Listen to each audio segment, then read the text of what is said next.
Welcome my channel পূজা 1998 লাইফস্টাইলে আপনাদের সবাইকে স্বাগত। বন্ধুরা, আজ আমি হাজির হয়েছি নতুন একটা রেসিপি নিয়ে, সেটা হলো চিকেন কারি। প্রচণ্ড বৃষ্টি হচ্ছিল, হঠাৎ মনে হলো চিকেন কারি খাবো। তো তার জন্য ঝটপট নিয়ে নিলাম 500 গ্রাম চিকেন। সেই চিকেনটাকে ভালো করে পরিষ্কার করে ধুয়ে নিয়েছি, দেখতেই পাচ্ছেন। তো বৃষ্টির দিনে চিকেন কারি বা রুটি দিয়ে খেতে খুব ভালো লাগে। তো তার জন্য আমাকে প্রথমে মাংসটাকে ম্যারিনেশন করে নিতে হবে। তার জন্য দিয়ে দিলাম এখানে ছোটো চামচের 2 চামচ হলুদ গুঁড়ো, আর আপনার যেরকম ঝাল খেতে পছন্দ করেন সেই বুঝে একটু দিয়ে দিলাম লঙ্কার গুঁড়ো, আর দিয়ে দেবো হচ্ছে পরিমাণ মতো নুন। এই রান্নাটা খুব ঝটপট হয়ে যায়, বেশিক্ষণ সময়ও লাগে না। এইভাবে যদি আপনারা করেন অবশ্যই খুব তাড়াতাড়ি হয়ে যাবে। আর দিয়ে দিলাম এর মধ্যে আদা বাটা।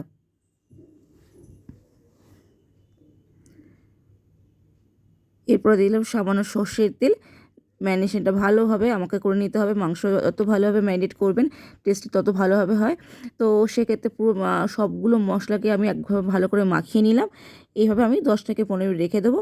এরপর এদিকে আমি গ্যাসে করছি, ইন্ডাকশানে করছি। বললাম প্রচণ্ড বৃষ্টি হচ্ছে, মনে হলো যে গ্যাসে করবো না, ওই জন্য ইন্ডাকশানে করি।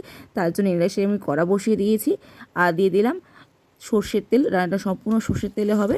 তেলটাকে একটু ভালো করে গরম করে নিতে হবে। তেলটা আমার অলরেডি গরম হয়ে গেছে। এর মধ্যে দিয়ে দিচ্ছি চিনি, জাস্ট চিকেন কারি কালারের জন্য আমি এটা ইউজ করছি। আপনারা যদি মনে করেন স্কিপও করতে পারেন, কোনো অসুবিধা নেই। আর ফোড়নে দিচ্ছি তেজপাতা। এখানে আমি 2-3টে তেজপাতা দিয়ে দিলাম। এরপর আমি এর মধ্যে দিয়ে দেবো হচ্ছে একটু জিরে, গোটা জিরে দিয়ে দিলাম ফোড়নে। আর আমি 2টো পেঁয়াজ কেটে রেখেছিলাম, কুচি কুচি করে কেটে, সেটা আমি এর মধ্যে দিয়ে দিলাম। পেঁয়াজটাকে তারপরে আমাকে ভালোভাবে ভেজে নিতে হবে। পেঁয়াজটা যত ভালোভাবে ভাজবেন, সবসময় মনে রাখবেন কারির টেস্টটা ততটাই বেটার, মানে খুবই ভালো হয় অ্যাকচুয়ালি। তো পেঁয়াজটাকে আমি একদম লাল লাল করে ভেজে নেব। পেঁয়াজটা আমার প্রায় ভাজা ভাজা হয়ে এসছে। তো এর মধ্যে আমি দিয়ে দিলাম একটা টমেটো, মিডিয়াম সাইজের টমেটো 4 টুকরো করে আমি এর মধ্যে দিয়ে দিলাম। টমেটোটাকেও আমি একটু ভেজে নেব। এর মধ্যে আমি এরপরে আমি দিয়ে দিচ্ছি হচ্ছে রসুন বাটা। রসুনটাকে একদম ভেজে নিতে হবে, যাতে কাঁচা গন্ধটা যাতে না থাকে। এই সময় গ্যাসের ফ্লেম, মানে গ্যাস তো নয়, ইন্ডাকশানের ফ্লেমটা একটু কমিয়ে রাখবেন। আর দিচ্ছি লঙ্কার গুঁড়ো। আমি অলরেডি ম্যারিনেশন করার সময় লঙ্কার গুঁড়ো দিয়েছি, তো সেই বুঝে এখন লঙ্কার গুঁড়ো দেবেন। সবগুলো মশলাকে আমি একটু ভালোভাবে কষিয়ে নিচ্ছি। এরপর আমি এর মধ্যে দিয়ে দেবো হচ্ছে জল, যাতে মশলাটা পুড়ে না যায়। মশলা যদি এই সময় পুড়ে যায় না, একদম কারির টেস্ট তিতপুরি হয়ে যাবে। তো যাতে মশলাটা না পুড়ে যায় তার জন্য একটু জল দিয়ে দিলাম। জল দিয়েও ভালোভাবে একটু কষিয়ে নিলাম, দেখতেই পাচ্ছেন। এরপর আমি যে ম্যারিনেট করা চিকেনটা আছে সেটা এর মধ্যে দিয়ে দেবো। এরপর আমি চিকেনটাকে ভালোভাবে কিন্তু কষিয়ে নেব, যতক্ষণ না চিকেন থেকে জল ছাড়ছে।